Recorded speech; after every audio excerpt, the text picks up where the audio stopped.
नमस्कार साथियों, स्वागत है आप सभी का सत्या एक्सीलेंट यूट्यूब चैनल पे। कल की डेट में मैंने आपको 1 से लेकर 10 तक क्वेश्चन बताया था और आज की डेट में आपको बताने वाले हैं क्वेश्चन नंबर 11 से लेकर 20 तक। तो जितने भी आईटीआई के छात्र हैं, यदि आप आईटीआई सेकेंड ईयर के एग्जाम देने जा रहे हैं तो इन क्वेश्चनों को एक बार जरूर देख कर जाइएगा, यदि आप इलेक्ट्रीशियन ट्रेड से हैं तो चलिए क्वेश्चन स्टार्ट करते हैं। और कल का वीडियो आपने नहीं देखा है तो इस वीडियो के डिस्क्रिप्शन में मैं आपको लिंक दे दूंगा, या आप चैनल पे चेक कीजिएगा, वहां पर प्लेलिस्ट में भी आप चेक कीजिएगा, वहां से भी आपको वो वीडियो देखने को मिल जाएगा। तो चलिए आज का क्वेश्चन शुरू करते हैं क्वेश्चन नंबर 11 से, जिसमें साथियों क्वेश्चन नंबर 11 में यहाँ पर पूछा जा रहा है कि कौन सा उपकरण मापे हुए या परिचित मात्रा का एक दृश्य प्रतिनिधित्व प्रदान करता है। दृश्य की बात करें जैसे कि फोटो मान लीजिए, या कोई भी आप माप ले लेते हैं, उसको आप दर्शाना चाहते हैं कहीं दूसरी जगह, आप बड़े आकार में उसको दिखाना चाहते हैं, एक समूह बैठा है उसमें, तो आप उसको कैसे दिखाएंगे? तो उसके लिए हमको जरूरत पड़ती है साथियों सीआरओ का। सीआरओ का पूरा नाम होता है कैथोड रे ऑसिलोस्कोप। ध्यान से सुनिएगा, सीआरओ जिसका पूरा नाम होता है कैथोड रे ऑसिलोस्कोप, जो कि यहाँ पर आपको देखने को मिल जाता है ऑप्शन नंबर सी। अब इसके बारे में थोड़ा सा जान लीजिए। मान लीजिए यहाँ पर यहाँ पर मैं एक आइकन बना देता हूँ, या एक यहाँ पर माप में ऐसा ले लेता हूँ। तो इस वैल्यू को हम यदि बड़े आकार में दिखाना चाहें, ठीक है, एक फोटो के द्वारा, तो उसको हम दिखाने के लिए किस चीज़ का प्रयोग करेंगे? तो सीआरओ का। तो उसी चीज़ को यहाँ पर पूछा जा रहा है और यहाँ पर आपका बी ऑप्शन बिल्कुल करेक्ट आंसर हो जाता है, मिला लीजिएगा। आगे बढ़ते हैं, अगले क्वेश्चन को देखिए। अगला क्वेश्चन आपके सामने, जिसमें पूछा जा रहा है कि एम्पलीफायर का नाम क्या है। देखिए आपके सामने यहाँ पर फिगर भी बनाया गया है, लेकिन आप इसमें किस चीज़ को देखकर ये पकड़ पाएंगे कि ये एम्पलीफायर ही है? तो इसके लिए आपको क्या करना है, देखिए यहाँ पर आपको दो ऑप्शन यहाँ पर देखने को दो नहीं, यहाँ पर 4 ऑप्शन आपको देखने को मिल जाता है। ऑप्शन को पढ़ेंगे तो आप कंफ्यूज हो जाएंगे, लेकिन आप एक चीज़ यहाँ पर ध्यान रखिएगा, इसमें आपको एक बटन देखने को मिलेगा, जो कि यहाँ पर आप देखिए, यहाँ पर मैं कवर कर देता हूँ, ध्यान से देखिएगा। ये वाला जो है, इसको आपको देखकर पहचान जाना है। इसके ऊपर जो यहाँ पर लगा हुआ है ऐसे, इसी को बोला जाता है B type push pull amplifier. क्या बोला जाता है? B type push pull amplifier. और इसी को देखकर आप कह सकते हैं कि ये जो एम्पलीफायर है ये कौन सा है? Class B push pull amplifier है। और यहाँ पर आपको देखने को मिल जाता है ऑप्शन नंबर बी। और यहाँ पर जो आपका लगाया गया, देखिए एक यहाँ पर ट्रांजिस्टर आपको यहाँ पर देखने को मिल जाता है और दूसरा ट्रांजिस्टर आपको यहाँ पर। तो आप इस ट्रांजिस्टर को ध्यान न दीजिएगा, जो यहाँ पर क्वेश्चन में पूछ रहा है एम्पलीफायर का नाम, तो सिर्फ आप एम्पलीफायर पर ध्यान दीजिएगा। ये आपका होता है class B push pull amplifier. B option आपका करेक्ट आंसर हो जाएगा। आगे बढ़ते हैं, अगले क्वेश्चन को देखिए। और जब इसका दस्ता पूछा जाए आपसे तो इसका 58.5 होता है। इसका ध्यान रखिएगा, कभी कभी ये एग्जाम में पूछ दिया जाता है कि इसका दस्ता क्या होता है। Class B push pull amplifier का जो दस्ता होता है, वो इफिशियंसी जो होता है वो क्या होता है? तो 58 दशमलव कितना, यहाँ पर मैं लिख देता हूँ 58.5 होता है। ये ध्यान रखिएगा आप। आगे देखते हैं अगले क्वेश्चन को। अगला क्वेश्चन आपके सामने है साथियों, जिसमें पूछा जा रहा है कि एक दोलन सर्किट में अनुनाद आवृत्ति की गणना करने का सूत्र क्या है। वेरी वेरी इंपॉर्टेंट क्वेश्चन है। देखिए यहाँ पर किस चीज़ की बात किया जा रहा है? तो यहाँ पर बात किया जा रहा है दोलन सर्किट में अनुनाद आवृत्ति की। तो अनुनाद आवृत्ति मतलब कि जब इंडक्टिव रिएक्टेंस का मान कैपेसिटिव रिएक्टेंस के बराबर हो जाता है, तो उस समय हमको क्या देखने को मिलता है? तो उस समय साथियों एक्सएल बराबर हमको देखने को मिलता है एक्स सी। क्या देखने को मिलता है? एक्सएल बराबर एक्ससी। इस स्थिति में तो यहाँ पर क्या हो जाता है? तो यहाँ पर हमारा आर बराबर जेड हो जाता है। मतलब कि धारा का मान क्या होगा इस स्थिति में? अधिकतम मिलेगा। और इसमें जो रेजिस्टेंस होता है और जो फ्रीक्वेंसी होती है, और वो प्रतिरोध से क्या होती है? अप्रभावित हो जाती है। तो जिसका सूत्र हमारा क्रिएट होता है 1/2 पाई, यहाँ पर मैं लिख देता हूँ, ध्यान से देखिएगा, 1/2 पाई अंडर रूट LC। ये हमारा क्रिएट हो जाता है सूत्र, ये हमारा फाइनल क्रिएट यहाँ पर सूत्र हो जाता है। अब यहाँ पर ऑप्शन में आपको ये देखना है कि कौन सा ऑप्शन इसमें सही दिया गया है। तो पहला ऑप्शन हमारा बिल्कुल भी यहाँ पर मैच नहीं कर रहा है, क्योंकि यहाँ पर FR बराबर दिया गया 1/2 पाई LC, जो कि हमको अंडर रूट में चाहिए। तो यहाँ पर हम और ऑप्शन देखेंगे, तो यहाँ पर देखिए और ऑप्शन में हमको देखने को मिल जाता है यहाँ पर सी ऑप्शन बिल्कुल मैच कर रहा है। थोड़ा सा छोटा छोटा हो गया है, लेकिन आप ध्यान से देखिएगा, आपको समझ में आ जाएगा। ये आपका जो सही हो जाएगा साथियों, option number C correct answer हो जाएगा। आगे देखिए अगले क्वेश्चन को। अगला क्वेश्चन पूछा जा रहा है कि सिलिकॉन ट्रांजिस्टर के संचालन के लिए बेस एमिटर जंक्शन में न्यूनतम वोल्टेज की आवश्यकता क्या है? वेरी वेरी इंपॉर्टेंट क्वेश्चन है। देखिए, सिलिकॉन ट्रांजिस्टर में जो इसमें दिया गया है, यहाँ पर कहा रहा है कि सिलिकॉन ट्रांजिस्टर में संचालन के लिए बेस एमिटर जंक्शन में न्यूनतम वोल्टेज की आवश्यकता है। तो देखिए, न्यूनतम वोल्टेज जिसमें धारा का जो प्रवाह होता है वो आपका होने लगता है और उसका रोधन विभव होता है, जो उसका रोधक होता है वो विभव होता है, उसको हम विभव कहते हैं। और इसमें जो सिलिकॉन होता है उसकी यहाँ पर पूछ रहा है कि वोल्टेज कितना होता है। तो इसका जो वोल्टेज माना जाता है, मैं यहाँ पर लिख देता हूँ, न्यूनतम जो वोल्टेज है वो 0.6 वोल्ट से 0, ध्यान देखिएगा, 0.7 वोल्ट तक होता है। कितना? 0.6 से 0.7 वोल्ट। और यहाँ पर जो आपका सही दिया गया है वो ऑप्शन में यहाँ पर आपको सी ऑप्शन देखने को मिल जाता है, 0.6 वोल्ट से 0.7 वोल्ट। सी ऑप्शन आपका करेक्ट आंसर हो जाएगा। आगे बढ़ते हैं, अगले क्वेश्चन को देखिए साथियों।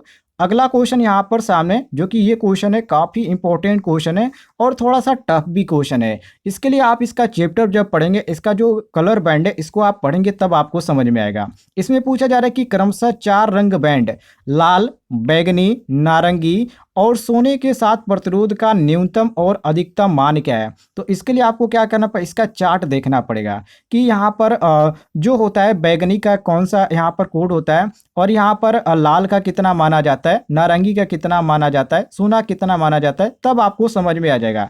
वैसे मैं आपको बता दूं, यहाँ पर मुझे ख्याल है लाल का जो होता है वो 2 होता है, बैगनी का कितना होता है 7 होता है और नारंगी का कितना होता है साथियों, तो नारंगी का होता है 10 के गुणे -3 हो जाता है। ठीक है, सॉरी 10 के घाते -3 हो जाता है और सोना का होता है 5%। तो इस तरह यहाँ पर आपको मान रखकर इसको निकालना पड़ेगा, तब जब आप निकालेंगे तब इसका सही मान आ जाएगा। ठीक है, अब यहाँ पर देखिए, अब यहाँ पर हम चलें, यहाँ पर कौन सा ऑप्शन सही हो जाता है तो आप इसको लगाकर बताइएगा। और यदि ऑप्शन की बात करें तो कौन सा ऑप्शन सही होगा, सी ऑप्शन सही होगा। थोड़ा सा लंबा ये सवाल जाएगा, ध्यान रखिएगा। ये यहाँ पर जो आपका सही हो जाएगा साथियों, option number C correct answer हो जाएगा। आगे देखते हैं हम अगले क्वेश्चन को। अगला क्वेश्चन काफ़ी इंपॉर्टेंट है और ये रहा आपके सामने अगला क्वेश्चन, जिसमें पूछा जा रहा है कि सिलिकॉन सामग्री में रोधक वोल्टेज का कारण क्या है। वेरी वेरी इंपॉर्टेंट क्वेश्चन है। देखिए, यहाँ पर ऑप्शन में आपका दिया गया कम परमाणु की संख्या है, जो कि पहला ही ऑप्शन आपका सही होगा, क्योंकि सिलिकॉन की तो बाहरी की जो कक्षा होती है उसमें कितने इलेक्ट्रॉन होते हैं, तो उसमें इलेक्ट्रॉनों की संख्या 4 होती है। कितनी होती है साथियों? 4 होती है। और इसलिए उसमें चतुर्थ जो संयोजी पदार्थ होता है इसी को बोला जाता है। तो इसे क्या बोला जाता है? चतुर्थ संयोजी पदार्थ भी हम कहते हैं। मतलब कि परमाणु की संख्या इसमें क्या होती है? कम होती है और रोधिका वोल्टेज क्या होता है? वो अधिक होती है। तो यहाँ पर हम कह सकते हैं कि सिलिकॉन सामग्री में रोधिका वोल्टेज का कारण क्या है? कम परमाणुओं की संख्या। ऑप्शन नंबर ए हमारा क्वेश्चन के अनुसार बिल्कुल करेक्ट आंसर हो जाएगा, मिला लीजिएगा। आगे बढ़ते हैं साथियों, अगले क्वेश्चन को देखिए।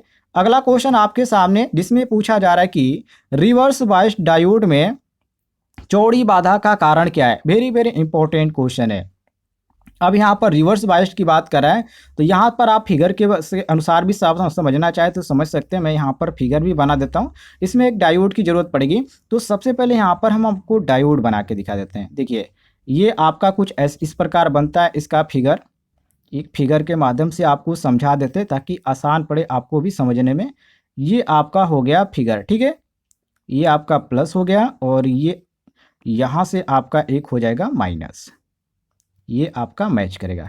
अब साथियों ध्यान रखिएगा, ये आपका माइनस हो गया और ये आपका प्लस हो गया और एक आपका यहाँ पर पॉजिटिव दिखाया जाएगा और यहाँ पर निगेटिव। अब इसी के अनुसार आपको समझना है।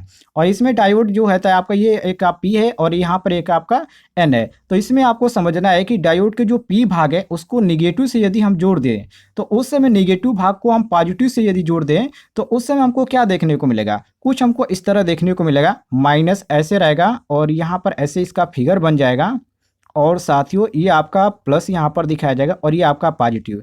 तो जब यहाँ पर हम क्या करेंगे, इसको हम पी से, देखिए पी भाग को यदि हम निगेटिव से जोड़ देते हैं तो उस समय एन भाग को पॉजिटिव से यदि हम जोड़ दें, पी भाग को निगेटिव से और एन भाग को यदि हम, ध्यान से सुनिएगा, पॉजिटिव से यदि हम जोड़ दें तो उस समय रिवर्स बायस्ड में जो अश्व परत होती है उसकी चौड़ाई बढ़ जाती है। रीजन क्या है इसका? रीजन ये है कि उसके जो टर्मिनल की तरफ जो होल होता है, इलेक्ट्रॉन जो होता है वो आकर्षित हो जाते हैं। मतलब कि डायोड में जो उपस्थित होल होते हैं और जो इलेक्ट्रॉन बैटरी होती है उसके टर्मिनल की सिरों पर आकर्षित हो जाते हैं, जिसके कारण अश्व परत की जो चौड़ाई होती है वो बढ़ जाती है और रिवर्स बायस में डायोड का प्रतिरोध अनंत हो जाता है। तो उसी कारण इसको R बराबर हम इन्फिनिटिव लिखते हैं। क्या लिखते हैं? R बराबर इन्फिनिटिव लिखते हैं। अब यहाँ पर हमको ऑप्शन में देखना है कि कौन सा ऑप्शन हमारा मैच करा है। तो यहाँ पर हमारा दिया गया है दो सामग्रियों में अल्पसंख्यक वाहक का उदासीन होना, जो कि बिल्कुल गलत है। और यहाँ पर बी ऑप्शन दिया गया अलग अलग, तो यहाँ पर ये गलत है। यहाँ पर जो आपका दिए गए टर्मिनल इलेक्ट्रॉन और होल आपूर्ति टर्मिनल की ओर आकर्षित करते हैं, जो कि मैंने अभी आपको बताया कि ये क्या करते हैं साथियों, उसके जो टर्मिनल हो जाते हैं और जो होल होते हैं वो इलेक्ट्रॉन क्या करते हैं, आकर्षित हो जाते हैं। तो डायोड में उपस्थित होल इलेक्ट्रॉन बैटरी के टर्मिनल की सिरों पर आकर्षित होते हैं, मैंने अभी आपको बताया। तो यहाँ पर आपका जो सही हो जाता है ऑप्शन नंबर डी, ये बिल्कुल करेक्ट आंसर हो जाता है। डी ऑप्शन साथियों आपका सही हो जाएगा। आगे बढ़ते हैं, अगले क्वेश्चन को देखिए। अगला क्वेश्चन फिगर टाइप का है। इसमें पूछा जा रहा है कि फुल वेव रेक्टिफायर सर्किट में आउटपुट वोल्टेज क्या है। वेरी वेरी इंपॉर्टेंट क्वेश्चन है। तो सबसे पहले यहाँ पर आप देखिए इसमें दिया क्या गया है। तो यहाँ पर देखिए आपको यहाँ पर डायोड 1 देखने को मिल जाता है और डायोड 2 देखने को मिल जाता है। लेकिन एक चीज़ यहाँ पर नोट कर लीजिएगा, यहाँ पर देखिए ये जो है आपका यहाँ से यहाँ तक कनेक्शन कह सकते हैं कि इसका कनेक्शन जो है यहाँ पर आपस में जुटा नहीं है। मतलब कि इसमें यदि कनेक्शन जुटा नहीं है तो कोई भी यहाँ पर हमको प्राप्त नहीं होगा आउटपुट। तो हम ऐसे भी कह सकते हैं कि इसमें क्या है, ये आपका ओपन सर्किट है, तो ओपन सर्किट में कोई भी आउटपुट आपका नहीं मिलेगा। तो ऐसे आप कह सकते हैं कि नो आउटपुट, या हिंदी में जिसको बोला जाता है निर्गत नहीं है। तो यहाँ पर आपका दिया गया ऑप्शन नंबर ए, ध्यान रखिएगा ये ऑप्शन साथियों दिया गया हमारा करेक्ट आंसर। आगे बढ़ते हैं, अगले क्वेश्चन को देखिए। अगला क्वेश्चन है क्वेश्चन नंबर 19, जिसमें पूछा जा रहा है कि कौन सा फिल्टर सर्किट रेक्टिफायर सर्किट में वोल्टेज स्पाइक्स को हटाने में सक्षम है, जैसे कि एलसी फिल्टर, बी ऑप्शन दिए गए आरसी फिल्टर, सी ऑप्शन दिए गए संधारित्र इनपुट फिल्टर और यहाँ पर डी ऑप्शन दिए गए श्रेणी परिपक्वता फिल्टर। तो साथियों यहाँ पर आपका जो सही हो जाएगा वो आपका ऑप्शन नंबर डी सही हो जाएगा। डी सही होगा क्यों? देखिए श्रेणी परिपक्वता फिल्टर ऐसा इसलिए होगा क्योंकि एलसी फिल्टर में जो चोक होता है वो हमेशा लोड के श्रेणी क्रम में होता है और जो संधारित्र होता है वो हमेशा समांतर क्रम में होता है। इस चीज़ को आप नोट कर लीजिएगा, कोई भी कन्फ्यूजन नहीं होना चाहिए। और इसी कारण साथियों हम यहाँ पर मारेंगे, सॉरी यहाँ पर एलसी फिल्टर सही होगा, ये आपका डी गलत हो जाएगा, ए ऑप्शन सही होना चाहिए। ये साथियों आपका सही हो जाएगा ऑप्शन नंबर यहाँ पर ए, बिल्कुल करेक्ट आंसर एलसी फिल्टर। ध्यान रखिएगा थोड़ा सा कन्फ्यूजन हो जाता है, ए ऑप्शन आपका करेक्ट आंसर हो जाएगा। अगले क्वेश्चन की ओर बढ़ते हैं। अगला क्वेश्चन पूछा जा रहा है कि ड्राइव में आउटपुट चरण में उपयोग किए जाने वाले पावर इलेक्ट्रॉनिक घटक का उन्नत संस्करण कौन सा है, जैसे कि यहाँ पर एफईटी दिया गया है और यहाँ पर दिया, चलिए मैं आपको पूरा नाम ही बताते चलता हूँ। एफईटी यहाँ पर दिया गया और एफईटी का पूरा नाम क्या होता है, फील्ड इफेक्ट ट्रांजिस्टर, इसको ध्यान रखिएगा। लेकिन ये ऑप्शन जो आपका दिया गया है ये बिल्कुल आपका गलत दिया गया इस क्वेश्चन के अनुसार, लेकिन मैं आपको पूरा नाम इसका बताते चल रहा हूँ ताकि आपको कोई भी दिक्कत ना हो। अगला जो यहाँ पर ऑप्शन दिया गया यूजेटी दिया गया, जिसका पूरा नाम होता है यूनि जंक्शन ट्रांजिस्टर और यहाँ पर एससीआर दिया गया, इसका पूरा नाम होता है सिलिकॉन कंट्रोल्ड रेक्टिफायर, इसको ध्यान रखिएगा। और नीचे यहाँ पर आईजीबीटी दिया गया, क्या दिया गया आईजीबीटी, जिसका पूरा नाम होता है इंसुलेटेड गेट बाइपोलर ट्रांजिस्टर। और इसमें जो आपका सही हो जाएगा वो ऑप्शन नंबर डी सही हो जाएगा। क्या सही होगा साथियों? Option number D. और आईजीबीटी में एक चीज़ और भी ध्यान रखिएगा, इसमें 3 टर्मिनल होते हैं। पहला जो आपका हो जाता है उसको बोला जाता है कलेक्टर, दूसरा जो होता है साथियों उसको बोला जाता है मीटर और तीसरा जो होता है उसको बोला जाता है गेट। ये 3 चीज़ों को आप नोट कर लीजिएगा। तो यहाँ पर हमारा डी ऑप्शन बिल्कुल करेक्ट आंसर हो जाएगा। क्वेश्चन नंबर 21 को देखिए साथियों।